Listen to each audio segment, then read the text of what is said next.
The 1001 Nights. Hello, this is Elizabeth, and I am here with the first instalment of one of the most famed and fabulous collections of stories. They began in Persia and India and made their way into Arabia, and for that reason, they are sometimes known as the Arabian Nights. I think some listeners might benefit from a little warning that the heroine has to keep telling stories to save her life, but you can also expect plenty of wonder and amazement. Praise be to Allah, the beneficent King, the Creator of the universe, Lord of the three worlds, who set up the sky without pillars to hold it aloft, who stretched out the earth like a bed, and who filled the ocean like a bath.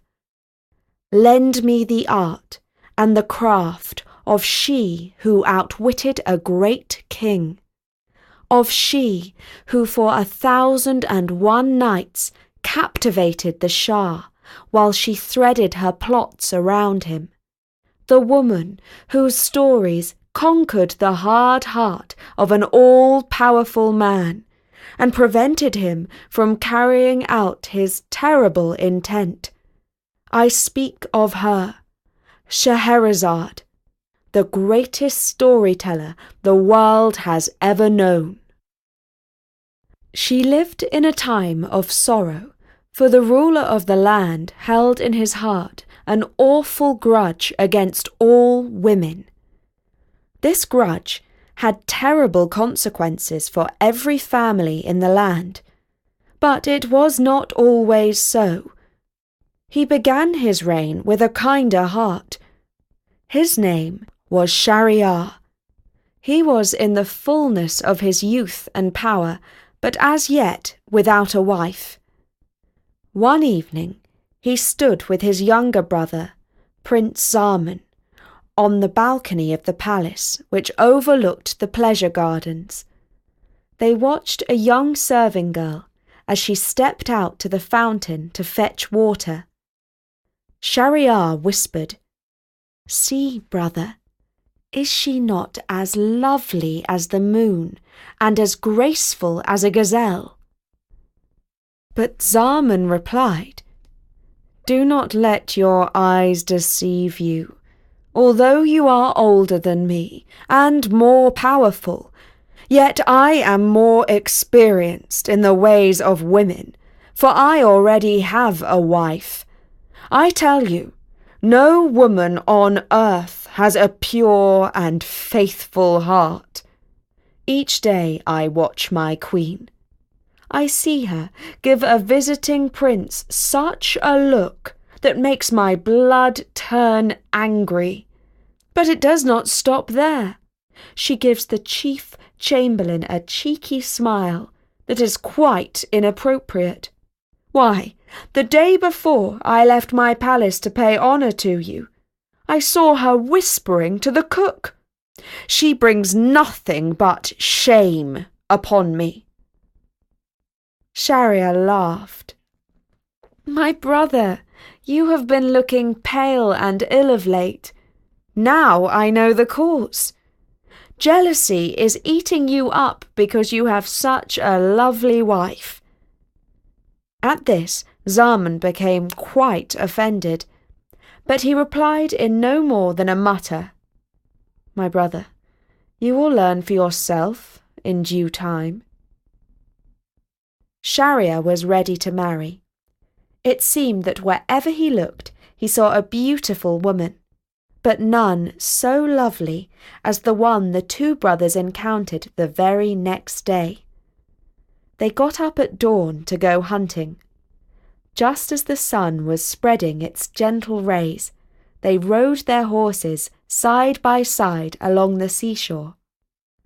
Walking towards them along the deserted beach, they saw a girl whose loveliness brought to mind the words, "She rose like the morn as she shone through the night, When she unveiled her face, the sun grew bright. As the brothers drew near to her, she gave them the sort of smile that gladdens a man's heart. And Shahryar said to his brother, "I would not be ashamed if she sat beside me as my queen." But no sooner had he spoken than a huge wave came curling into the shore, and standing on top of the wave was a great genie. His skin was orange, and his eyes blazing red. As the wave broke into white foam, the genie leapt onto the beach and seized the girl up in his hands. He turned his awful eyes on the brothers, and they were so full of fire that they feared his gaze might burn them up. Then he spoke. His voice was terrible, but his words showed that he intended them no harm. "Hear me now, and learn from my troubles.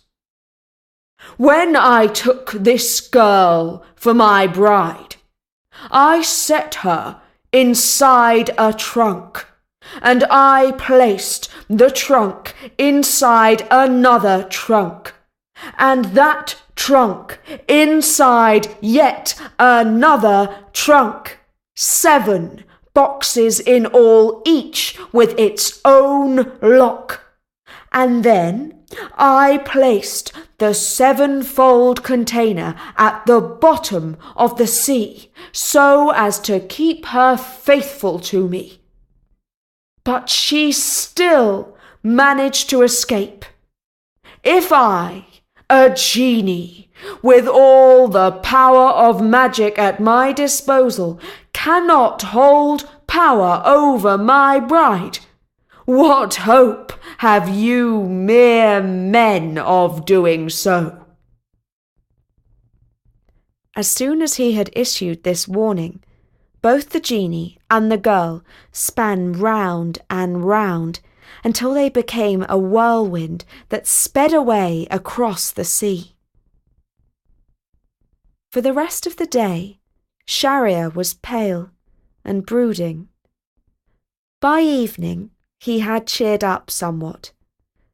As the brothers stood on the balcony overlooking the gardens once again, he said, "The remarkable occurrence of this morning has made a great impression on me.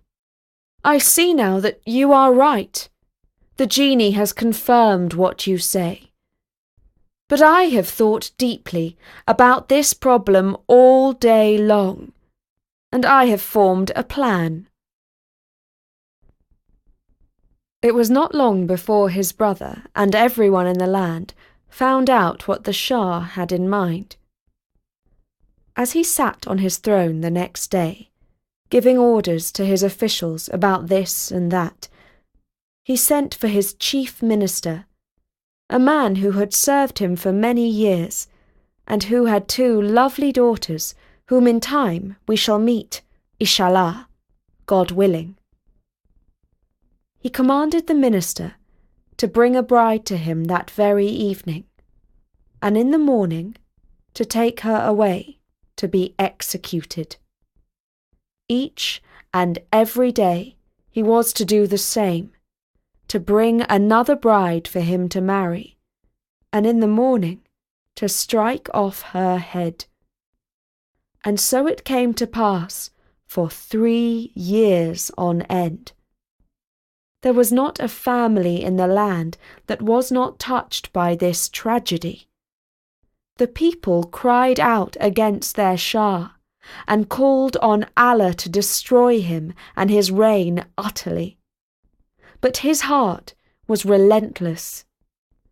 By this terrible plan, he made sure that none of his people would ever gather in a corner and gossip that his queen was faithless to him, either in thought or deed. Mothers wept, or fled abroad with their daughters. At last, there was hardly a woman left in the city who was of marriageable age. As the minister searched the city, he could not find a bride for the Shah that night. He returned home in sorrow and anxiety, for he was afraid for his own life when he failed that evening to present a new bride to the Shah. Now he had 2 daughters, Shahrazad and Dunyazad. The eldest had read all the books, legends and stories in the library of the palace. She knew a great many poems off by heart and had studied philosophy and the arts. She was pleasant, polite, wise and witty. She saw that her father was looking sad, and she quoted some lines of a poem to him. Tell whoso hath sorrow, grief shall never last. Even as joy hath no morrow, so woe shall go past. When the minister heard these words from his daughter, he told her the cause of his sorrow from first to last. When she had heard it all, Shahrazad exclaimed, How long shall we endure this slaughter of women? I will tell you what is on my mind. Take me to the Shah this night. Let me be his bride. Either I shall live by my wits and save the daughters of this land, or I shall join those who have perished already. The minister heard these words, and although he greatly respected his daughter's wisdom, he thought these words were the greatest foolishness he had ever heard. He went to the Shah and confessed that he was unable to bring him any more brides, for there were none left in the land. Shah Shahryar sat thoughtfully on his throne and said, None, but your own 2 daughters. Do not hide them from me, or it will cost you your head. And so it was, after long deliberation and much persuasion from Shahrazad, that he brought his own daughter to the Shah as his bride. That night, when Shahrazad lifted the veil from her lovely face, the Shah was pleased with what he saw, but there were tears in her eyes. What troubles you? Asked the Shah, thinking that he knew the answer. But she replied not that she was afraid of what would happen to her in the morning, but that she was missing her sister. She begged that she could bring her to sleep with them that night, so that she would not be lonely. The Shah willingly agreed, and all went according to the plan that the ingenious Shahrazad had formed. Her sister, Dunyazad, slept on a couch at the foot of the royal bed, and towards morning, as she had been told to do by her sister, she awoke and said, "Oh, Shahrazad, I cannot sleep. Will you not tell me one of your wonderful stories? For there is not a soul on this earth who can spin a tale as delightful and delectable as yours." And Shahrazad stirred and said, "I too cannot sleep, and I will tell you a tale with joy, if this great king will permit me." The Shah, who was also sleepless and restless, was pleased with the prospect of hearing a tale, and so Shahrazad began to relate the first story of the 1001 Nights. If you would like to hear it, and find out if she lives to tell another tale, you will have to be patient and look out for the next story from the 1001 Nights on storynori.com. We don't yet have 1001 stories on Storynori, but we do count them in the hundreds. They are all free for you to listen to and enjoy, And if you are able, please consider sending us a small donation. You can find the button in our sidebar.